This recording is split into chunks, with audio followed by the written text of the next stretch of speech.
며느리가 감옥에 간 진짜 이유는 나 때문이다. 68세 한말순 어머님의 떨리는 고백입니다. 경찰이 집 앞에 나타나던 그날까지 말순 어머님은 몰랐어요.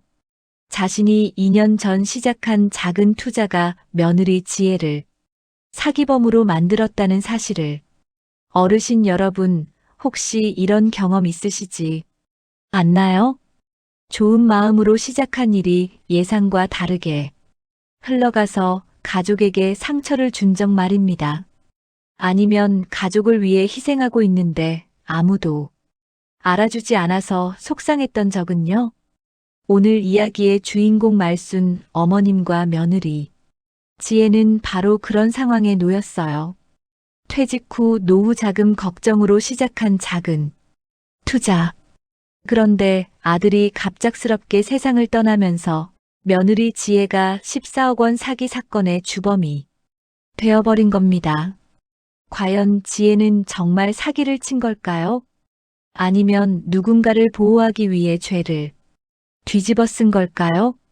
법정에서 말순 어머님이 마지막에 외친 말은 모든 걸 바꿔놓았어요.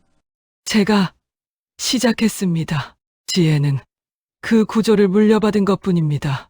한 장의 장부가 폭로한 충격적인 진실, 그리고 두 여자의 눈물 어린 화해. 지금부터 여러분과 함께 이 이야기를 들어보겠습니다. 당신의 마음을 어루만지는 이야기, 매일 무료로 함께합니다. 지금 구독과 좋아요를 눌러주시고 따뜻한 목소리와 감동을 놓치지 마세요. 함께라서 더 행복한 이야기 여행, 지금부터 시작해요. 서울 외곽의 오래된 다세대 주택 2층, 좁은 복도 끝에 자리한 작은 집에서 68세 한말순은 이른 아침부터 부엌에서 분주히 움직이고 있었습니다.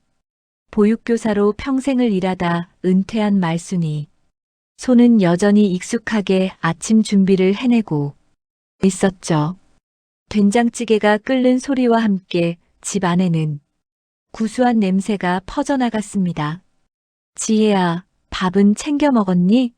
말순이 며느리 방 쪽을 바라보며 정겨운 목소리로 불렀습니다. 방문 너머로 들려오는 대답은 언제나 같았어요. 네 어머님, 곧 먹을게요. 36세 윤지혜이. 목소리에는 어딘가 힘이 빠져 있었습니다. 말순은 남편을 10년 전 지병으로 떠나보낸 후 홀로 아들 민수를 키워왔습니다. 그 아들마저 몇 해 전 사업 실패에 스트레스로 급작스럽게 세상을 떠난 후 지혜는 시댁에 남겨진 이 집에서 시어머니와 함께 살기 시작했죠. 두 여자의 동거가 시작된 지도 벌써 2년이 흘렀습니다. 아침 식탁에 앉은 두 사람의 모습은 평범한 시어머니와 며느리 같아 보였어요. 말순은 지혜의 그릇에 김치를 더 얹어주며 말했습니다. 요즘 입맛이 없어 보이는데 몸이라도 축나겠어. 지혜는 고개를 끄덕이며 젓가락을 들었지만 밥을 입에 넣는 속도는 여전히 느렸어요. 어머님, 제가 설거지 할게요. 아니야, 내가 할게. 너는 준비해야 할 게 있잖아. 말순의 말에 지혜는 잠깐 머뭇거렸습니다. 오늘은 일찍 나가야 해서요. 그래, 알겠어. 조심해서 다녀와. 겉으로는 평온해 보이는 일상이었지만 말순은 며느리 지혜를 바라볼 때마다 묘한 감정에 휩싸였습니다. 지혜는 언제나 어딘가 불안해 보였고 밤늦게 전화 통화를 하는 일이 잦았어요. 네, 알겠습니다. 처리하겠습니다라는 말을 자주 하며 심각한 표정으로 무언가를 적어 내려가곤 했습니다. 말순은 거실에서 텔레비전을 보다가도 지혜의 방에서 들려오는 작은 소음들을 의식하게 됐습니다. 서류를 뒤적이는 소리, 타자를 치는 소리, 그리고 간간히 들려오는 한숨 소리까지. 지혜가 정확히 어떤 일을 하는지는 몰랐지만 뭔가 복잡하고 신경 쓸 일이 많다는 것만은 분명했어요. 지혜가 도대체 무슨 일을 하는 걸까? 말수는 궁금했지만 직접 묻기에는 왠지 주저됐습니다. 며느리는 남편을 잃은 슬픔 속에서도 묵묵히 생활비를 벌어오고 있었고 집안일도 나름대로 도맡아 했거든요. 무엇보다 지혜는 자신의 사생활에 대해 거의 이야기하지 않았습니다. 어느 날 저녁 지혜가 또다시 늦은 전화를 받고 있을 때였습니다. 말수는 우연히 들려오는 대화 내용에 귀를 기울였어요. 아니요, 그거는 제가 직접 확인해 봐야겠어요. 내일 오전에 만나시죠. 지혜의 목소리에는 평소와 다른 긴장감이 배어 있었습니다. 네, 그분들께는 제가 연락드리겠습니다. 걱정하지 마세요.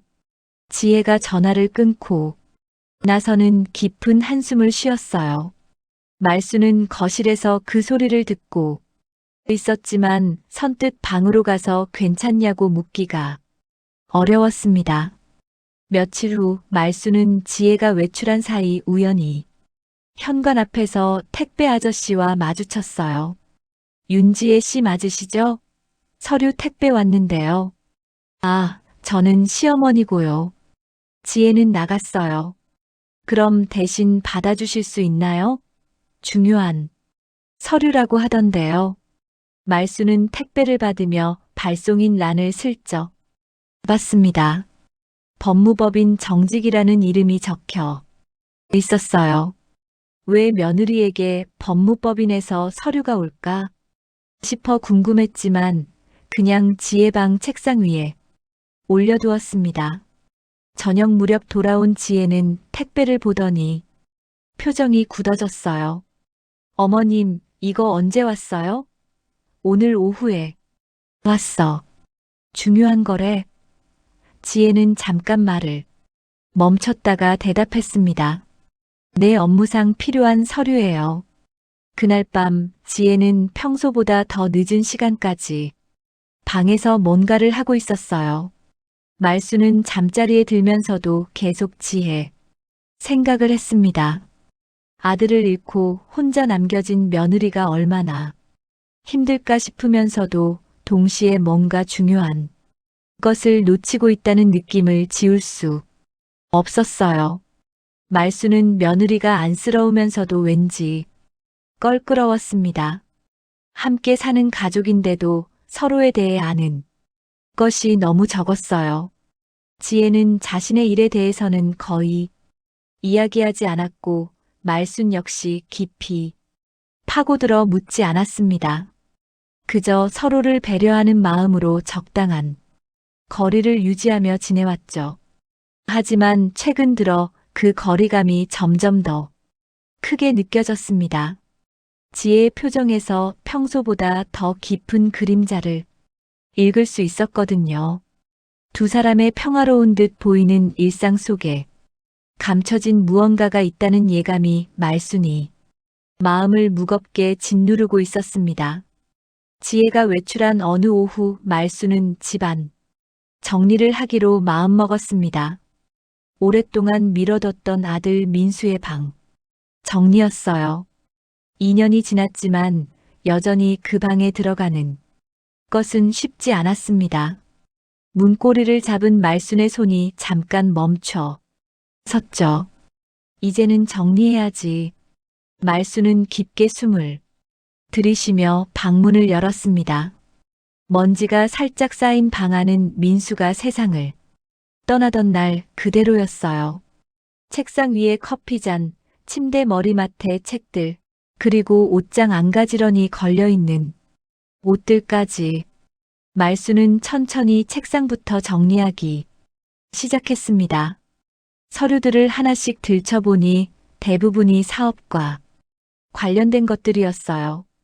계약서, 견적서, 그리고 각종 회계 장부들. 이런 것들까지 다 보관해뒀구나. 말수는 아들의 꼼꼼한 성격을 새삼 느끼며 서류들을 정리했습니다. 그런데 책상 서랍 깊숙한 곳에서 낡은 수첩 하나가 손에 잡혔어요. 겉표지가 해져서 제목도 잘 보이지 않을 정도였습니다. 말수는 호기심의 수첩을 펼쳐봤죠. 첫 페이지에는 민수의 필체로 투자관리 대장이라고 적혀 있었어요. 투자관리 대장이라고? 말수는 고개를 갸웃하며 페이지를 넘겨봤습니다. 그런데 그 안에 적힌 내용들이 보통이 아니었어요. 선진 컨설팅 마이너스 3억 2천만 원, 명일상사 마이너스 1억 8천만 원, 투자 회수 예정일 등 생소한 기업명들과 함께 거액의 돈이 오가는 기록들이 빼곡히 적혀 있었습니다. 말순의 눈이 점점 커졌어요. 민수가 이런 큰 돈을 다뤘다고? 아들이 사업을 했다는 건 알고 있었지만 이 정도 규모일 줄은 몰랐거든요. 더 자세히 들여다보니 투자자 명단도 있었습니다. 낯익은 이름들이 눈에 띄었어요. 민수가 다니던 회사 동료들, 그리고 어린이집 학부모들까지. 이게 뭐지? 말순의 손이 멈춰 섰습니다.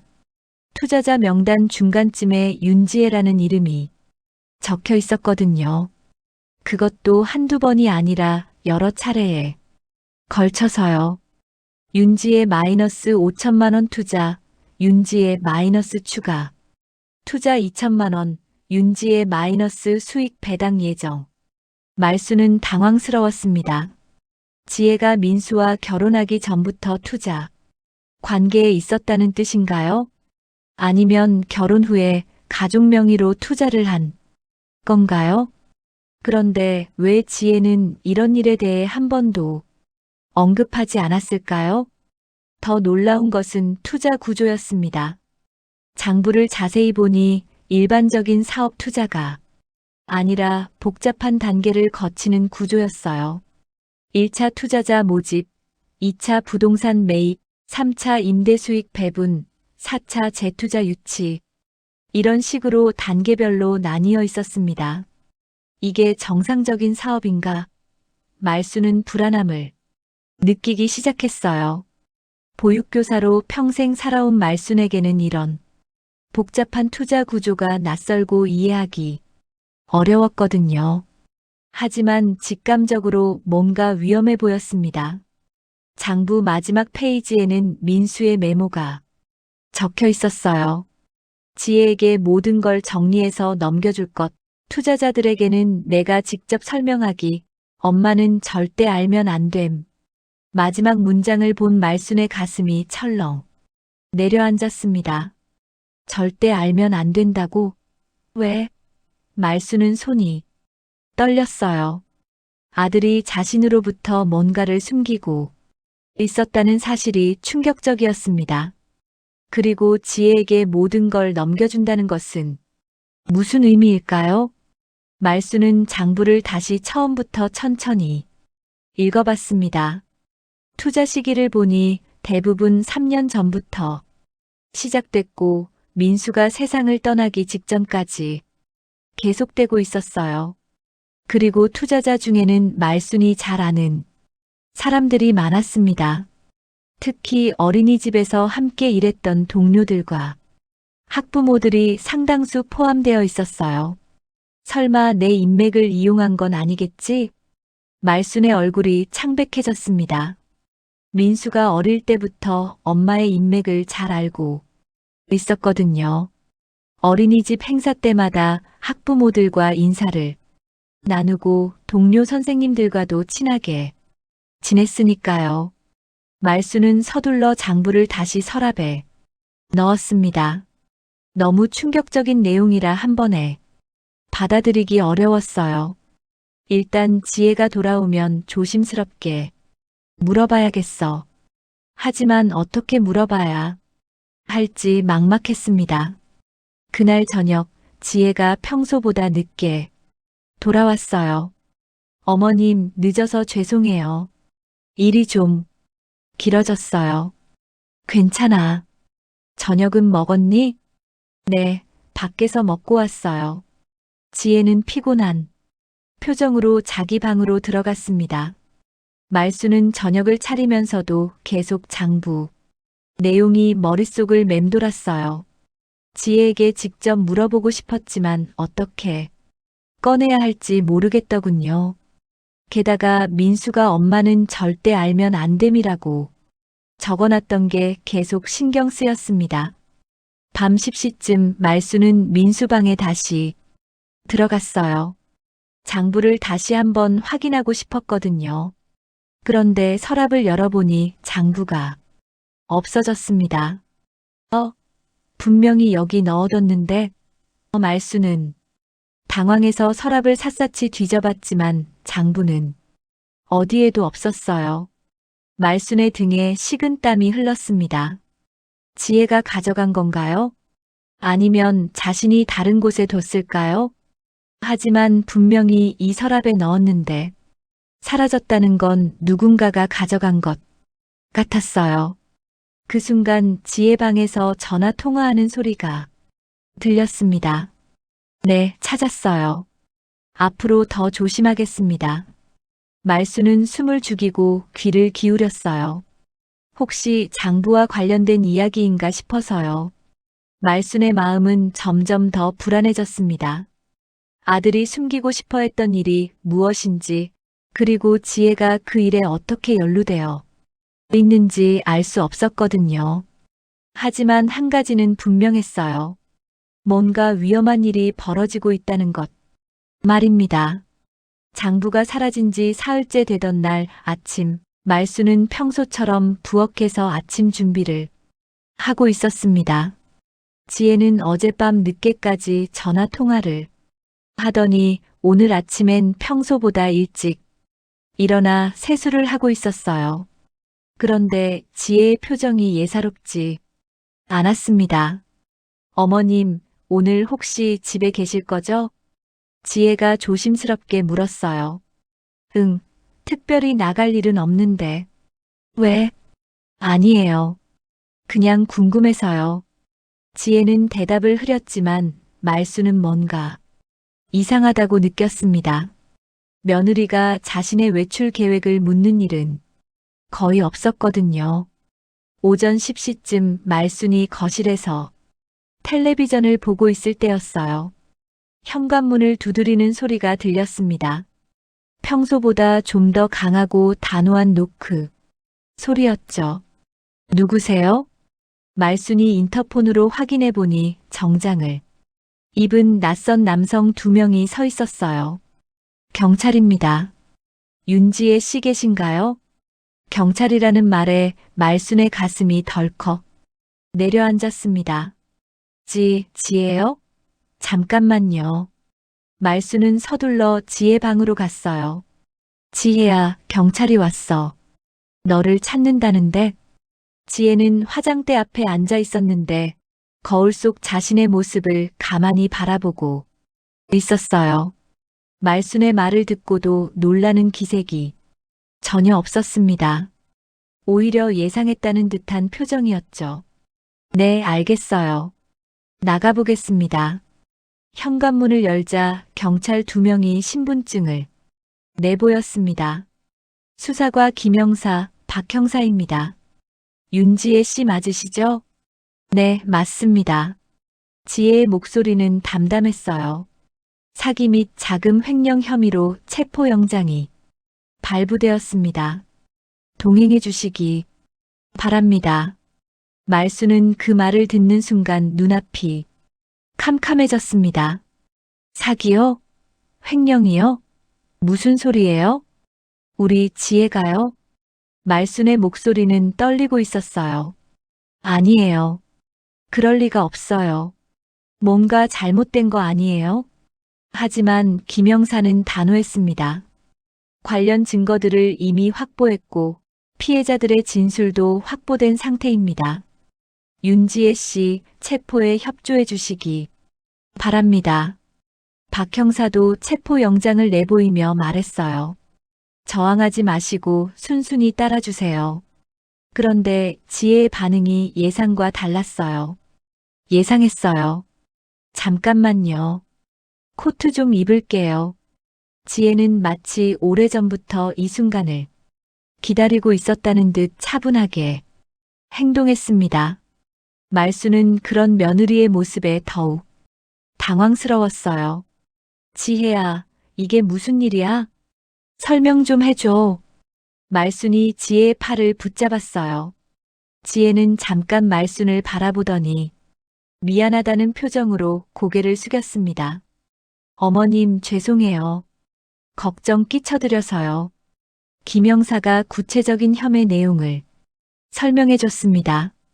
피의자는 지난 2년간 가상의 부동산 투자회사를 운영하며 다수의 피해자들로부터 총 12억 원 상당의 투자금을 편취한 혐의를 받고 있습니다. 또한 기존 투자자들에게 수익금을 지급하기 위해 신규 투자자를 모집하는 전형적인 다단계 금융사기 수법을 사용했습니다. 말수는 그 말을 듣고 더욱 혼란스러워졌어요. 12억 원이요? 다단계 사기요? 말도 안 돼요. 지혜가 그럴 사람이 아니에요. 하지만 박 형사는 냉정하게 대답했습니다. 피해자가 현재까지 47명이고 대부분이 피의자를 직접 알고 지내던 지인들입니다. 47명의 피해자라고요? 말순의 다리에 힘이 빠졌어요. 지혜가 그렇게 많은 사람들을 속였다는 게 믿어지지 않았거든요. 어떻게 그럴 수가 있어요? 지혜는 조용하고 착한 애인데 지혜는 수갑을 차면서도 말순을 걱정하는 눈빛으로 바라봤어요. 어머님, 제발 몸 조심하세요. 그리고 죄송합니다. 지혜야, 이게 다 무슨 일이야? 말순이 외쳤지만 지혜는 이미 경찰차로 향하고 있었어요. 경찰차가 떠나간 후 말순은 멍하니 빈집에 홀로 남겨졌습니다. 방금 전까지만 해도 평범한 일상이었는데 갑자기 며느리가 사기범이라는 충격적인 현실을 받아들이기 어려웠어요. 이게 꿈인가? 정말 현실인가? 말수는 주저앉아 눈물을 흘렸습니다. 민수야, 이게 대체 무슨 일이야? 지혜가 정말 그런 일을 했을까? 며칠 전 발견했던 장부가 떠올랐어요. 그 복잡한 투자 구조, 큰 금액들, 그리고 지혜의 이름까지. 이제야 그 모든 것들이 연결되는 것 같았습니다. 혹시 그 장부와 관련이 있는 건가? 말수는 민수의 방으로 갔지만 여전히 장부는 없었어요. 지혜가 가져간 게 분명했습니다. 그렇다면 지혜는 자신이 체포될 것을 미리 알고 있었던 걸까요? 오후가 되자 동네 사람들 사이에서 소문이 퍼지기 시작했어요. 한말순 씨 며느리가 사기 혐의로 잡혀갔대. 12억이나 떼먹었다더라. 그 조용하던 며느리가 말수는 외출하기가 두려웠습니다. 저녁 무렵 말수는 혼자 식탁에 앉아 있었어요.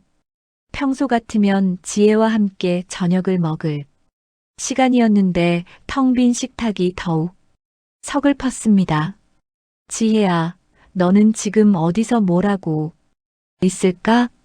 그때 전화벨이 울렸어요. 여보세요? 한말순 씨이시죠? 저는 선진법무법인 변호사 이정우입니다. 윤지혜 씨 사건 관련해서 연락드렸어요. 네. 변호사님이요? 윤지혜 씨가 변호인 선임을 거부했습니다. 국선 변호인 선임도 원하지 않는다고 하네요. 혹시 가족분께서 변호사 선임을 원하시는지 확인차 연락드렸어요. 이정우 변호사의 말에 말수는 당황했어요. 변호인 선임을 거부했다고요? 왜요? 본인이 혼자 책임지겠다고 합니다. 더 자세한 내용은 직접 만나서 상담 받으시는 게 좋겠어요. 말수는 전화를 끊고 한숨을 깊게 쉬었습니다. 지혜가 혼자 모든 책임을 지겠다고 한다는 것은 무슨 의미일까요? 정말로 모든 게 지혜의 잘못일까요? 아니면 지혜가 누군가를 보호하려고 하는 걸까요? 말순의 머릿속에는 온갖 의문들이 꼬리를 물고 이어졌습니다.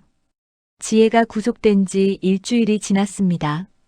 말순은 그동안 잠도 제대로 못 자고 밥도 제대로 넘기지 못했어요. 동네 사람들의 시선도 부담스러웠고 무엇보다 지혜의 상황이 걱정됐습니다. 국선 변호인도 거부했다니 도대체 무슨 생각인지 이해할 수 없었어요. 그래도 면회는 갈 수 있겠지? 말순은 구치소에 전화를 걸어 면회 신청을 했습니다. 하지만 돌아온 답변은 예상과 달랐어요. 피의자가 면회를 거부했습니다. 거부했다고요? 왜요? 이유는 말씀하지 않으셨습니다. 말순은 허탈했습니다. 지혜가 왜 자신과의 면회까지 거부하는 걸까요? 정말로 그렇게 큰 죄를 지었기 때문일까요? 아니면 말순에게 미안해서 얼굴을 마주하기 어려운 걸까요? 며칠 후 검찰청에서 전화가 왔어요. 피해자 조사에 참석해 주시기 바랍니다. 피의자와의 관계 및 사건 관련 사항에 대해 진술받아야 합니다. 말순은 떨리는 마음으로 검찰청을 찾았습니다. 조사실에서 만난 검사는 중년 남성이었어요. 한말순 씨, 피의자 윤지혜와는 어떤 관계이신가요? 며느리입니다. 제 아들 민수와 결혼했는데 민수는 2년 전에 세상을 떠났어요. 그럼 현재 같이 살고 계신 거군요? 검사는 파일을 뒤적이며 설명해 줬습니다. 현재까지 파악된 피해 규모는 총 14억 원 정도입니다. 피해자는 52명으로 늘어났고요. 말순은 그 숫자를 듣고 깜짝 놀랐어요.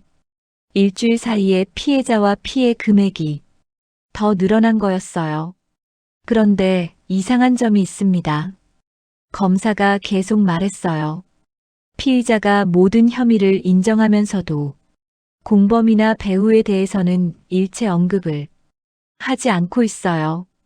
보통 이런 대규모 사기 사건에는 조직이 있기 마련인데 말입니다. 말순은 가슴이 두근거렸어요. 공범이 있다는 뜻인가요? 가능성이 높습니다. 혼자서 이 정도 규모의 사기를 저지르기는 어렵거든요. 특히 초기 투자자 모집 과정을 보면 체계적이고 조직적입니다. 검사는 컴퓨터를 켜서 화면을 보여줬어요. 이게 피해자들의 연결 관계도입니다. 보시면 대부분이 서로 아는 사이예요. 어린이집 관련 종사자들, 그 주변, 지인들, 그리고 특정 지역 주민들로 구성되어 있습니다. 말순은 그 관계도를 보면서 식은땀이 났습니다. 정말로 많은 사람들이 어린이집과 연관되어 있었어요. 자신이 오랫동안 일했던 어린이집, 학부모들과 동료들이 대부분이었습니다. 이건 우연의 일치가 아닌 것 같은데요? 맞습니다. 명백히 의도적으로 타깃을 정해서 접근한 흔적이 보여요. 그런데 피의자 윤지혜 씨는 어린이집과는 직접적인 관련이 없거든요. 그럼 누군가가 이 정보를 제공했다는 얘기죠. 말순의 머릿속이 복잡해졌어요. 혹시 민수가 엄마의 인맥을 이용한 건 아닐까요? 그리고 지혜는 그걸 이어받은 걸까요? 말순은 며칠 전 발견했던 장부가 더욱 궁금해졌습니다. 혹시 고인이 된 아들분과 관련이 있을까요? 검사가 조심스럽게 물었어요. 말순은 잠깐 망설이다가 솔직하게 대답했습니다.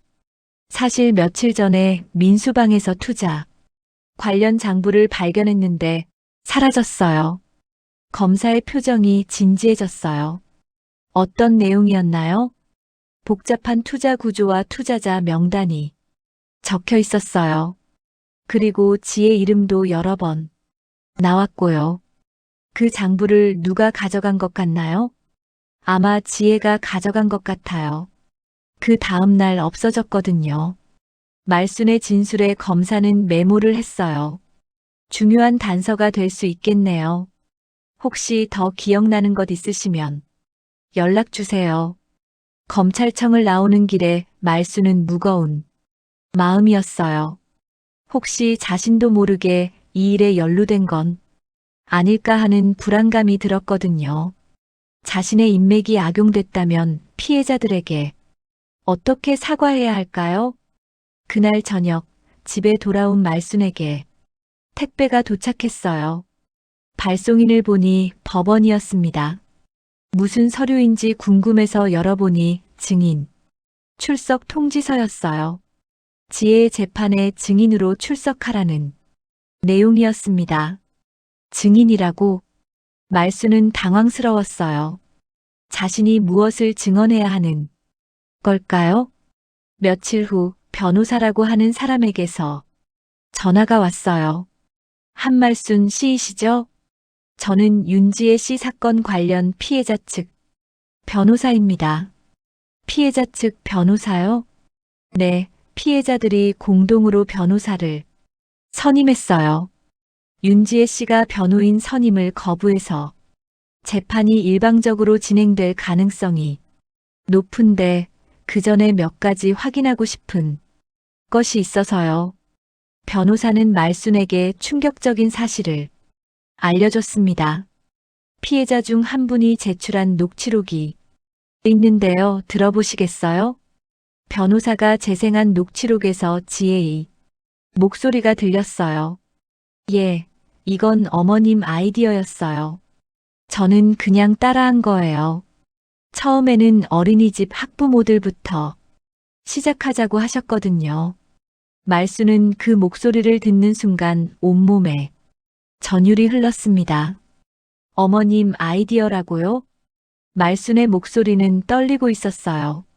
네, 이 녹취는 피해자 중 한 분이 지혜 씨와 통화하면서 몰래 녹음한 거예요. 지혜 씨가 누군가를 감싸려고 한다는 게 명백해 보이는데요. 말수는 그제야 모든 게 이해되기 시작했어요.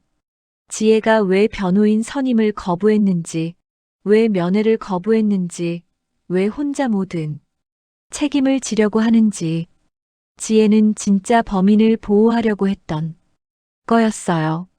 그리고 그 진짜 범인은 다름 아닌 자신과 관련이 있다는 것도 깨달았습니다. 민수와 함께 시작했던 일이었고 어린이집 인맥을 이용한 것도 자신 때문이었어요. 말수는 바닥에 주저앉으며 눈물을 흘렸습니다. 내가 시작이었구나.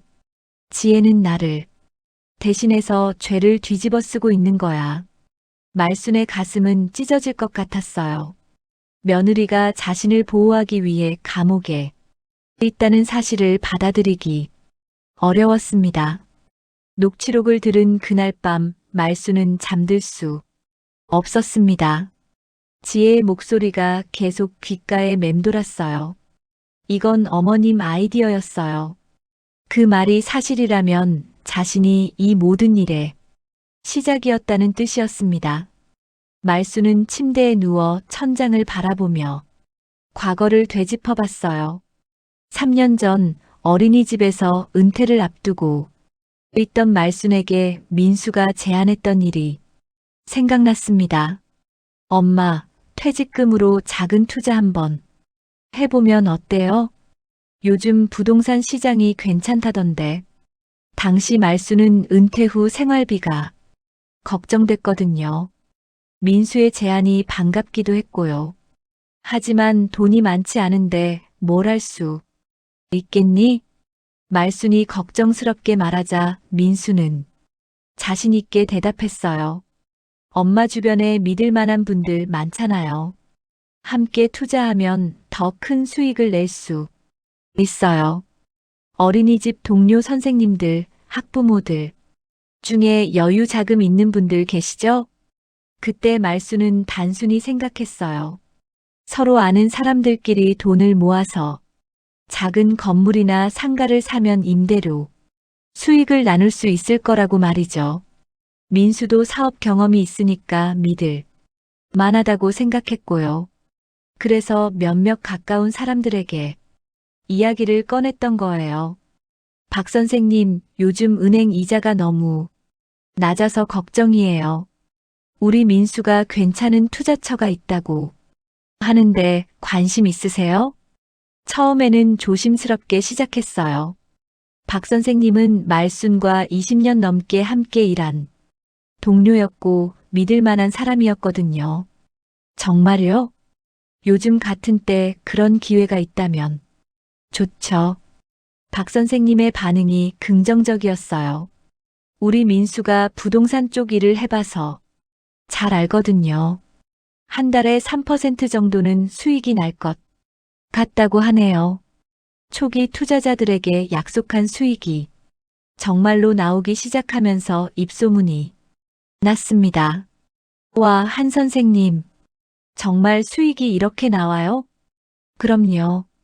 우리 민수가 워낙 꼼꼼하게 알아보고 투자하거든요. 말수는 자랑스러웠어요. 아들이 엄마를 위해 좋은 투자처를 찾아준 것 같아서 뿌듯했거든요. 두 번째 달에도 약속한 수익이 나왔어요. 한 선생님, 저희 친구들도 참여하고 싶다고 하는데 어떨까요? 그럼요, 좋은 일인데 함께 해야죠. 말수는 점점 더 많은 사람들에게 이야기했습니다. 어린이집 학부모들 중에서도 관심 있는 분들이 늘어났어요. 한 선생님 덕분에 용돈벌이가 된다니까요. 아이고, 다행이에요. 우리처럼 월급쟁이들은 이런 기회가 흔하지 않잖아요. 말수는 사람들이 고마워하는 모습을 보며 뿌듯함을 느꼈습니다. 좋은 일을 하고 있다고 생각했거든요. 하지만 6개월쯤 지나면서 말수는 불안해지기 시작했어요. 투자 참여자가 10명을 넘어섰고 투자 금액도 수억 원에 달했습니다. 민수야, 이렇게 많은 사람들이 참여해도 괜찮은 거야? 엄마, 걱정하지 마세요. 다 계산해 놓고 하는 일이에요. 민수는 항상 자신있게 대답했지만 말수는 왠지 모르게 불안했습니다. 어느 날 민수가 집에 와서 복잡한 서류를 정리하고 있는 모습을 봤거든요. 이게 다 뭐야? 아, 투자 관련 서류들이에요. 법적인 절차들이 복잡해서요. 법적인 절차라고 우리가 하는 게 법에 어긋나는 건 아니지? 말순이 걱정스럽게 물으니 민수는 잠깐 말을 멈췄어요. 아니에요, 엄마. 그냥 세금 처리 같은 것들 때문에 복잡한 거예요. 하지만 민수의 표정에서 뭔가 불안함을 읽을 수 있었어요. 그리고 며칠 후 민수가 중대한 이야기를 꺼냈습니다. 엄마, 이제 손을 빼는 게 어때요?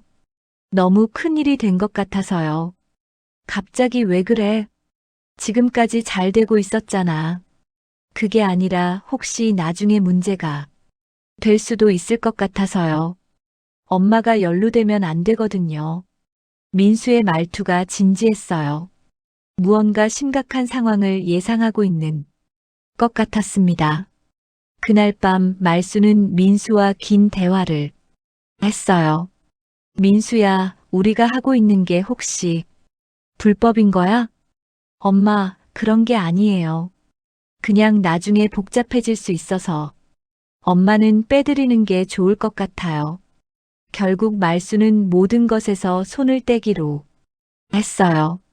민수야, 이제 그만하자. 너무 무서워. 엄마가 그렇게 원하시면 이제부터는 제가 다 처리할게요. 엄마는 신경 쓰지 마세요. 그리고 앞으로는 이 일에 대해서 아무것도 모른다고 하세요. 민수는 그때부터 모든 걸 자신이 직접 처리하겠다고 했어요. 투자자들에게도 이제부터는 민수가 직접 연락하겠다고 했고 말수는 완전히 손을 뗐습니다. 하지만 지금 생각해보니 그때 이미 상황이 통제 불가능해진 상태였던 것 같았어요. 그래서 민수가 장부에 엄마는 절대 알면 안 됨이라고 적어놨구나 말수는 이제야 아들의 마음을 이해했어요. 민수는 엄마가 법적 책임을 지지 않도록 모든 것을 자신의 명의로 돌렸던 거였습니다. 그리고 민수가 갑작스럽게 세상을 떠난 후 지혜가 그 모든 걸 떠안게 됐던 거죠. 투자자들은 돈을 돌려달라고 했고 새로운 투자자를 모집해서라도 기존 투자자들에게 약속한 수익을 줘야 하는 상황이었을 거예요. 다음 날 아침 말수는 결심했어요. 더 이상 지혜 혼자 모든 책임을 지게 할 수는 없었습니다. 자신이 직접 경찰서에 가서 진실을 말해야겠다고 생각했어요. 자수를 하기로 마음먹은 거였습니다. 말수는 옷장에서 가장 단정한 옷을 꺼내 입었어요. 그리고 서랍에서 지혜가 가져갔던 그 장부와 관련된 다른 서류들을 찾아봤습니다. 민수 책상 깊숙한 곳에서 USB 하나를 발견했어요. 컴퓨터에 꽂아보니 투자 관련 파일들이 들어있었습니다. 초기 투자 계획서부터 투자자 명단, 수익 배분 내역까지 모든 게 정리되어 있었어요. 그리고 그 모든 문서의 첫 페이지에는 기획 한말순이라고 적혀 있었습니다. 민수가 자신의 이름으로 모든 걸 시작했다는 증거였어요. 말수는 USB와 관련 서류들을 가방에 넣고 집을 나섰어요. 경찰서로 향하면서도 마음이 무거웠습니다. 이제 68세의 나이에 감옥에 가게 될지도 모르는 상황이었거든요. 하지만 지혜를 구하기 위해서는 어쩔 수 없었어요. 경찰서 앞에 서자 다리가 떨렸습니다. 한번 들어가면 돌이킬 수 없다는 걸 알았거든요. 지혜야, 미안해. 너 혼자 모든 걸 감당하게 해서. 말수는 마음으로 지혜에게 사과했어요. 경찰서 입구에서 망설이고 있던 말순의 휴대폰이 울렸습니다. 화면에는 구치소 번호가 떠 있었어요. 여보세요? 한말순 씨이시죠? 윤지혜 씨가 편지를 쓰셨는데 전달해달라고 하네요. 지금 받으러 오실 수 있나요? 편지를요? 말순의 목소리가 떨렸어요. 그동안 면회도 거부했던 지혜가 드디어 편지를 보낸 거였습니다. 네, 오늘 아침에 쓰셨어요. 꼭 전달해달라고 하시더라고요. 지금 가겠습니다. 말수는 경찰서에서 돌아서서 구치소로 향했어요. 자수는 편지를 받고 난 후회해도 늦지 않을 것 같았습니다. 혹시 지혜가 편지에서 진실을 말했을지도 모르겠다는 생각이 들었거든요. 구치소에 도착하자 직원이 봉투 하나를 건네줬어요. 봉투 겉면에는 어머님께라고 지혜의 단정한 글씨로 적혀 있었습니다. 말수는 그 글씨를 보는 것만으로도 눈물이 났어요. 얼마나 오랜만에 보는 지혜의 손글씨인지 모르겠더군요. 편지 내용을 여기서 확인하고 가셔도 되고 집에 가서 보셔도 됩니다. 직원의 말에 말수는 잠깐 망설였어요. 하지만 너무 궁금해서 참을 수 없었습니다. 여기서 봐도 될까요? 말수는 구치소 대기실의 한쪽 구석에 앉아서 조심스럽게 편지 봉투를 열었어요. 지혜의 깔끔한 글씨로 편지지 2장에 빼곡히 적힌 내용이 나왔습니다. 첫 줄을 읽는 순간부터 말순이 눈에서 눈물이 흘러내렸어요. 어머님께, 어머님 안녕하세요. 이렇게 편지를 쓰게 되어 죄송합니다. 면회를 거부해서 걱정 많이 하셨을 텐데 정말 미안해요. 어머님 얼굴을 보면 울음이 나올 것 같아서 차마 만날 수가 없었어요. 말수는 편지를 읽으면서 흐느꼈습니다. 지혜가 자신을 생각해서 면회를 거부했다는 걸 알게 되니 마음이 더 아팠어요. 사실 알고 있었어요. 이 모든 일이 어머님과 민수 오빠가 함께 시작하신 일이라는 것을 오빠가 세상을 떠나기 전에 모든 걸 말해줬거든요.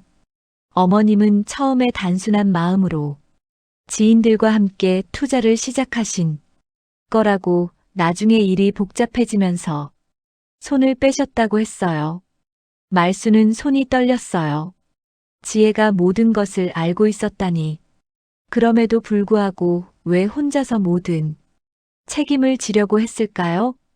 오빠는 돌아가시기 전에 저에게 부탁했어요. 어머님만은 절대 이 일에 연루되지 않게 해달라고. 어머님이 68세의 나이에 감옥에 가시는 일은 절대 있어서는 안 된다고 했어요. 그래서 제가 모든 걸 떠맡기로 했습니다. 민수야. 말수는 목이 메었어요. 죽어서도 엄마를 보호하려고 했던 아들의 마음을 생각하니 가슴이 찢어지는 것 같았습니다. 어머님, 제가 선택한 일이에요. 오빠가 부탁해서이기도 하지만 저 역시 어머님을 진짜 가족이라고 생각해요. 오빠와 결혼한 지 5년, 오빠가 떠난 후 어머님과 함께 산 지 2년. 그동안 어머님이 저에게 얼마나 잘해주셨는지 모르세요. 말수는 편지를 읽으면서 지혜와 함께 보낸 시간들을 떠올렸어요. 아들을 잃고 상심에 빠져 있을 때 지혜가 묵묵히 옆에서 돌봐준 일들, 아픈 날에 죽을 끓여준 일들, 그리고 작은 일상들을 나누며 서로 위로해준 시간들이 스쳐 지나갔습니다. 투자자분들이 돈을 돌려달라고 했을 때 처음에는 어떻게든 해결해 보려고 했어요. 오빠가 남겨놓은 자료들을 보면서 새로운 투자처를 찾아보기도 하고 대출을 받아서라도 일부라도 돌려드리려고 했죠. 하지만 투자 구조 자체가 이미 문제가 있는 상태였어요. 지혜는 편지에서 그동안의 과정을 자세히 설명했습니다. 민수가 세상을 떠난 후 투자자들의 연락이 빗발쳤고 약속한 수익은 물론 원금까지 돌려달라는 요구가 쏟아졌다고 했어요. 지혜는 그 모든 걸 혼자서 감당하려고 했던 거였습니다. 새로운 투자자를 모집해서 기존 투자자들에게 돈을 돌려주는 방식을 쓸 수밖에 없었어요. 그게 사기라는 걸 알면서도 말이에요. 하지만 달리 방법이 없었거든요. 어머님께 이 사실을 알리면 어머님이 책임지려고 하실 게 뻔했으니까요. 말수는 편지를 읽으면서 지혜가 얼마나 힘들었을지 상상이 됐어요. 법적으로 문제가 되는 일인 줄 알면서도 어떻게든 상황을 수습해 보려고 애썼던 지혜의 마음이 느껴졌습니다. 2년 동안 정말 힘들었어요. 밤에 잠도 못 자고 새로운 투자자를 만나러 다니면서도 마음이 무거웠거든요. 하지만 어머님 앞에서는 내색하지 않으려고 노력했어요. 어머님이 걱정하실까 봐서요. 그제야 말수는 지혜의 그 모든 행동들을 이해할 수 있었어요. 밤늦은 전화통화들, 자주 외출하는 일들, 그리고 항상 무언가에 쫓기는 듯한 표정들. 모든 게 이 때문이었던 거였습니다. 어머님, 저는 벌 받을 거예요. 당연한 일이고 받아들일 준비도 되어 있어요. 하지만 어머님만은 이 일로 고생하시면 안 돼요. 오빠와의 약속이기도 하고 저 역시 그렇게 바라는 일이에요. 편지의 마지막 부분을 읽을 때쯤 말수는 울음을 참을 수 없었어요. 어머님, 제발 아무것도 하지 마세요. 혹시 자수하려는 생각은 절대 하지 마세요. 어머님이 그러시면 오빠도 저도 너무 속상할 거예요. 그냥 건강하게 지내시다가 제가 나오면 다시 함께 살아요. 그때까지 기다려주세요. 어머님을 진심으로 사랑하는 며느리. 지혜 올림. 편지를 다 읽은 말수는 한참 동안 울었어요. 지혜가 자신을 얼마나 생각해주고 있는지, 그리고 얼마나 큰 희생을 하고 있는지 깨달았거든요. 하지만 동시에 더욱 죄책감이 들었습니다. 며느리 혼자 이 모든 걸 감당하게 할 수는 없었어요. 구치소를 나와서 다시 경찰서로 향하던 말수는 편지를 가슴에 꼭 안고 걸었어요. 지혜의 마음은 고마웠지만 진실은 밝혀져야 했습니다. 자신이 이 모든 일의 시작이라는 것을, 그리고 지혜는 단지 그 뒤를 이었을 뿐이라는 것을 세상에 알려야 했어요. 지혜야, 내 마음은 고맙지만 이건 내가 해결해야 할 일이야. 말수는 편지를 읽고 오히려 더 확고한 결심을 했습니다. 며느리의 희생 위에서 편안하게 살 수는 없었거든요. 하지만 경찰서 앞에 도착한 말수는 다시 한번 주저했어요. 정말로 이렇게 하는 게 맞는 걸까요? 지혜가 그렇게 하지 말라고 부탁했는데도 자수를 해야 하는 걸까요? 말순의 마음은 복잡했습니다. 그때 휴대폰에 문자 메시지가 하나 왔어요. 발신자를 보니 피해자 측 변호사였습니다. 내용은 간단했어요. 내일 오전 10시 재판 있습니다. 증인 출석 준비해 주세요. 드디어 지혜의 재판이 시작되는 거였어요.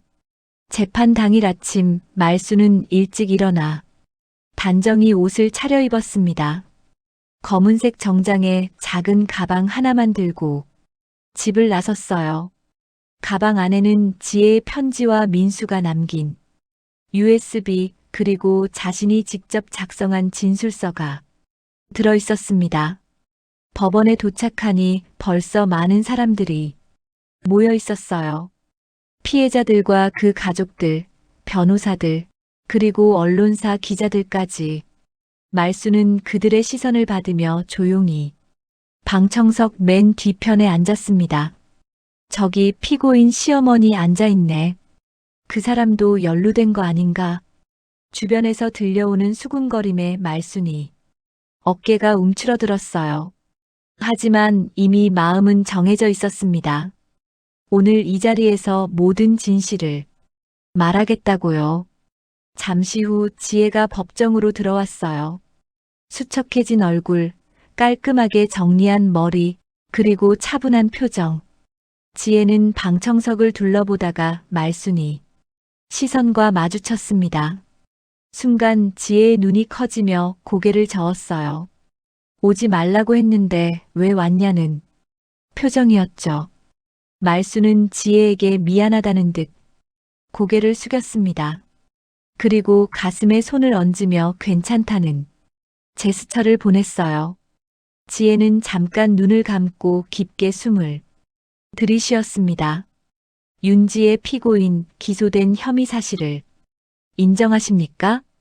판사의 질문에 지혜는 명확하게 대답했어요. 네, 모든 혐의 사실을 인정합니다. 방청석에서 한숨 소리가 들렸어요. 변호인도 없이 혼자서 모든 것을 떠안으려는 지혜의 모습에 일부 사람들은 안타까워했습니다.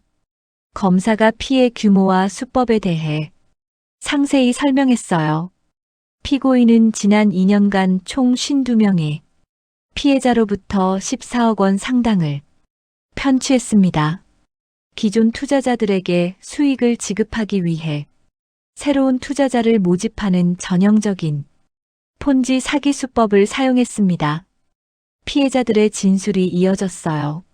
저희는 윤지혜 씨를 믿고 전 재산을 맡겼는데 하루아침에 모든 걸 잃었습니다. 노후 자금으로 모아둔 돈을 모두 잃어서 이제 어떻게 살아야 할지 모르겠어요. 절규에 가까운 목소리들이 법정을 메웠습니다. 지혜는 그 모든 진술을 들으면서도 고개를 숙이고 있었어요. 간혹 죄송합니다라고 작은 목소리로 사과할 뿐이었습니다. 말수는 그런 지혜를 보며 가슴이 미어졌어요. 피고인에게 마지막으로 하고 싶은 말이 있습니까? 판사의 질문에 지혜는 천천히 일어섰습니다. 피해자 여러분께 진심으로 사과드립니다.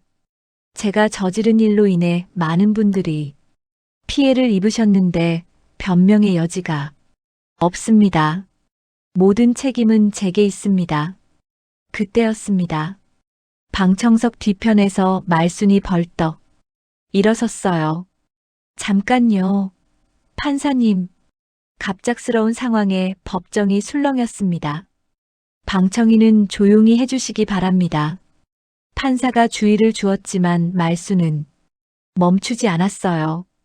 판사님, 저에게 증언할 기회를 주세요. 이 사건과 관련해서 중요한 사실을 알고 있습니다. 말순의 목소리는 떨리고 있었지만 확고했어요. 지혜는 깜짝 놀라며 말순을 바라봤습니다. 판사는 잠깐 고민하다가 말했어요. 증인 신청이 되어 있지 않은 상황인데요. 판사님, 진실을 밝히기 위해 꼭 필요한 증언입니다. 피해자 측 변호사가 나서서 말했어요. 허용해 주시기 바랍니다. 그럼 증인석으로 나와 주시기 바랍니다. 판사의 허락에 말수는 떨리는 다리로 증인석으로 걸어갔어요. 지혜는 불안한 표정으로 말순을 바라봤습니다. 어머님, 안 돼요. 작은 목소리로 말했지만 말순에게는 들리지 않았어요. 성함과 피고인과의 관계를 말씀해 주세요. 한말순입니다. 피고인은 제 며느리예요. 무슨 증언을 하시려는 건가요? 판사의 질문에 말순은 깊게 숨을 들이쉬었습니다. 이 모든 일의 시작은 제가 했습니다. 말순의 첫마디에 법정이 조용해졌어요. 3년 전 제가 어린이집에서 은퇴하면서 노후 자금 마련을 위해 투자를 시작했습니다. 제 아들 민수와 함께 계획을 세웠고 제 인맥을 이용해서 투자자들을 모집했어요. 방청석에서 웅성거림이 일었습니다. 피해자들은 충격적인 표정으로 말순을 바라봤어요. 처음에는 단순한 부동산 투자라고 생각했습니다. 하지만 점점 규모가 커지면서 복잡한 구조가 됐고 나중에는 제어할 수 없는 상황이 됐어요. 그럼 피고인은 어떤 역할을 한 겁니까? 판사가 물었어요. 말순은 지혜를 바라보며 대답했습니다. 제 아들이 급작스럽게 세상을 떠난 후 지혜가 그 모든 걸 물려받게 됐어요. 투자자들은 돈을 돌려달라고 했고 지혜는 어떻게든 해결해 보려고 했습니다. 하지만 이미 구조 자체가 문제가 있는 상태였어요. 새로운 투자자를 모집해서 기존 투자자들에게 돈을 돌려주는 방식밖에는 달리 방법이 없었던 거죠. 지혜는 그걸 알면서도 제가 연루되지 않게 하려고 혼자서 모든 걸 떠안았습니다. 지혜는 눈물을 흘리며 고개를 저었어요. 어머님, 그러시면 안 돼요. 하지만 말수는 계속했습니다. 제가 증거를 가져왔습니다. 말수는 가방에서 USB를 꺼냈어요. 이 안에는 초기 투자 계획서부터 모든 과정이 기록되어 있어요. 그리고 모든 문서의 기획자로 제 이름이 적혀 있습니다. 지혜는 단지 제가 만든 구조를 이어받았을 뿐이에요. 검사가 USB를 확인한 후 말했어요. 증인의 진술이 사실이라면 이는 중요한 증거가 될 수 있겠습니다. 판사도 심각한 표정으로 말순을 바라봤어요. 왜 지금까지 이 사실을 밝히지 않으셨습니까? 판사의 질문에 말순은 솔직하게 대답했어요. 며느리가 절대 하지 말라고 했어요. 68세인 제가 감옥에 가는 일은 안 된다며 자기가 모든 책임을 지겠다고 했거든요. 하지만 진실은 밝혀져야 한다고 생각했습니다. 며느리 혼자 모든 죄를 뒤집어 쓰게 할 수는 없어요. 제가 법정에 선 이유는 이제라도 제 책임을 지기 위해서입니다. 말순의 증언이 끝나자 법정은 숙연해졌습니다. 지혜는 울음을 참지 못하고 흐느꼈어요. 어머님, 피해자들도 복잡한 표정이었습니다. 분노해야 할지, 동정해야 할지, 판단하기 어려운 상황이었거든요.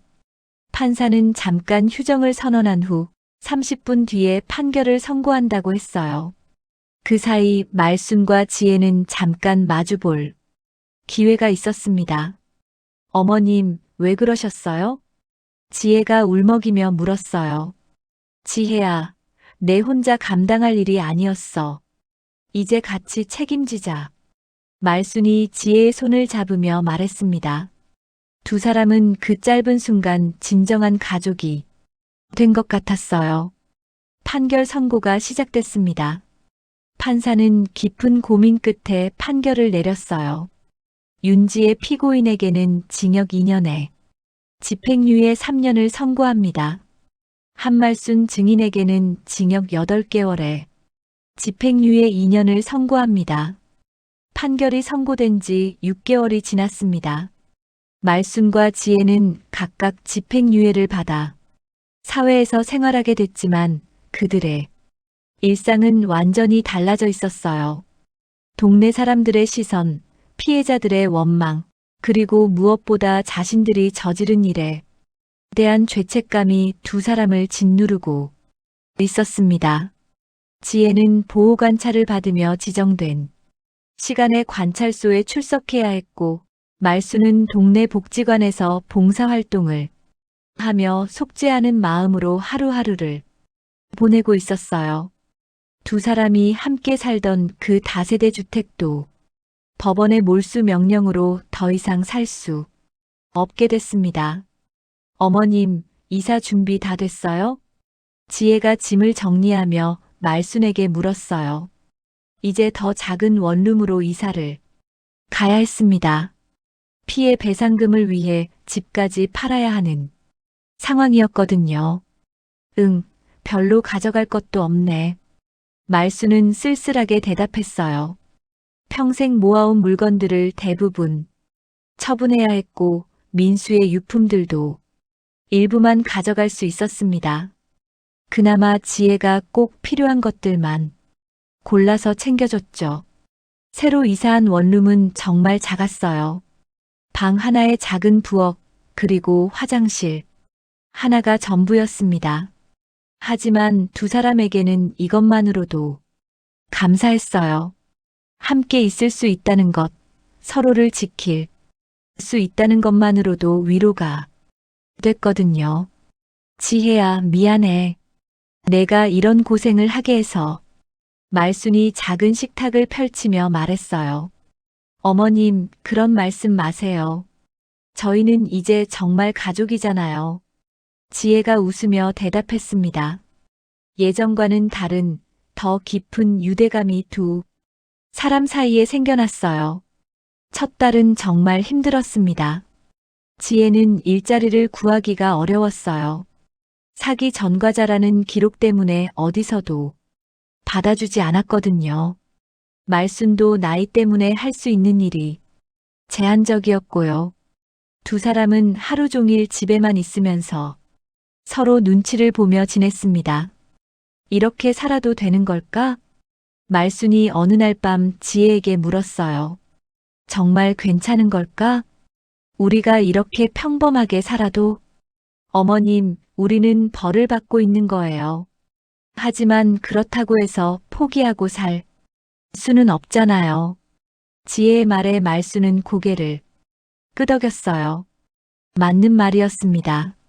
잘못을 저질렀다고 해서 인생을 포기할 수는 없었거든요. 오히려 더 의미 있는 삶을 살아야 한다고 생각했어요. 2개월째부터 조금씩 변화가 시작됐습니다. 지혜는 동네 빵집에서 아르바이트 자리를 구했어요. 사장님이 사정을 알고도 일할 기회를 준 거였습니다. 힘들겠지만 열심히 해보세요. 사람은 다시 시작할 수 있어야 하니까요. 말순은 복지관에서의 봉사활동이 점점 늘어났어요. 처음에는 의무적으로 시작한 일이었지만 어르신들을 돌보면서 보람을 느끼기 시작했거든요. 한 선생님, 요즘 많이 밝아지셨네요. 복지관 직원들도 말순의 변화를 눈치챘어요. 사실 처음에는 죄책감 때문에 시작한 일이었는데 지금은 정말로 필요한 일이라는 걸 알겠어요. 어르신들이 외로워하시는 모습을 보면서 제가 할 수 있는 일이 있다는 걸 깨달았거든요. 말수는 솔직하게 말했어요. 저녁이면 두 사람은 작은 식탁에 마주 앉아 하루 있었던 일들을 나눴어요. 어머님, 오늘 빵집 사장님이 제가 만든 샌드위치가 맛있다고 하시더라고요. 그래, 다행이네. 나도 오늘 복지관에서 어르신 한 분이 제일 친절하다고 칭찬해 주셨어. 소소한 일상들이지만 두 사람에게는 소중한 시간들이었어요. 예전에는 서로에 대해 잘 몰랐는데 이제는 진짜 가족이 된 것 같았거든요. 어려움을 함께 겪으면서 더 깊은 이해와 애정이 생긴 거였습니다. 3개월째 되던 어느 날 예상치 못한 방문객이 있었어요. 피해자 중 한 분인 박 선생님이었습니다. 말순이 어린이집에서 함께 일했던 동료였죠. 말순아, 안녕. 박 선생님이 조심스럽게 인사했어요. 말순은 깜짝 놀라며 일어섰습니다. 선생님, 어떡해. 그냥 안부가 궁금해서 왔어. 요즘 어떻게 지내? 박 선생님은 원망하러 온 게 아니었어요. 오히려 걱정스러운 마음에 찾아온 거였습니다. 너도 피해자야. 내가 나쁜 마음으로 한 게 아니라는 걸 알아. 다만 결과가 이렇게 된 게 안타까울 뿐이지. 선생님, 말순의 눈에 눈물이 고였어요. 미안해요. 정말 미안해요. 이제 그런 말 하지 마. 대신 앞으로 잘 살아. 그게 우리에 대한 예의이기도 하고. 박 선생님의 방문은 말순에게 큰 위로가 됐어요. 모든 사람이 자신들을 미워하는 건 아니라는 것, 그리고 다시 시작할 수 있다는 희망을 주었거든요. 6개월이 지나자 두 사람의 생활은 많이 안정됐어요. 지혜는 빵집에서 정식 직원이 됐고, 말수는 복지관에서 시간제 직원으로 일하게 됐습니다. 여전히 경제적으로는 어려웠지만 각자 자신만의 역할을 찾아가고 있었어요. 어머님, 오늘 복지관 어르신들 어떠셨어요? 지혜가 퇴근 후 묻었어요. 응, 오늘은 김할아버지가 옛날 이야기 많이 해주셨어. 정말 재미있더라. 말순의 얼굴에는 예전에 없던 밝은 표정이 있었어요. 저도 오늘 새로운 빵 만드는 방법 배웠어요. 사장님이 나중에 제가 원하면 제과 기능사 자격증 따는 것도 도와주시겠다고 하시더라고요. 지혜도 희망에 찬 목소리로 말했습니다. 저녁 준비를 하면서 지혜가 물었어요. 어머님, 된장찌개 맛 어때요? 응, 내가 끓인 거니까 뭐든 맛있어. 말순이 웃으며 대답했어요. 예전과 같은 대화였지만 이제는 진짜 마음에서 우러나오는 말이었습니다. 식탁에 앉은 두 사람은 예전보다 더 편안하고 자연스러웠어요. 힘든 시간을 함께 겪으면서 진짜 가족이 된 거였습니다. 법적으로는 시어머니와 며느리였지만 이제는 서로를 진심으로 아끼고 사랑하는 사이가 됐어요. 민수도 지금 우리 모습을 보면 안심할 것 같아. 말순이 창문 밖을 바라보며 말했어요. 네, 아마 잘했다고 말해줄 것 같아요.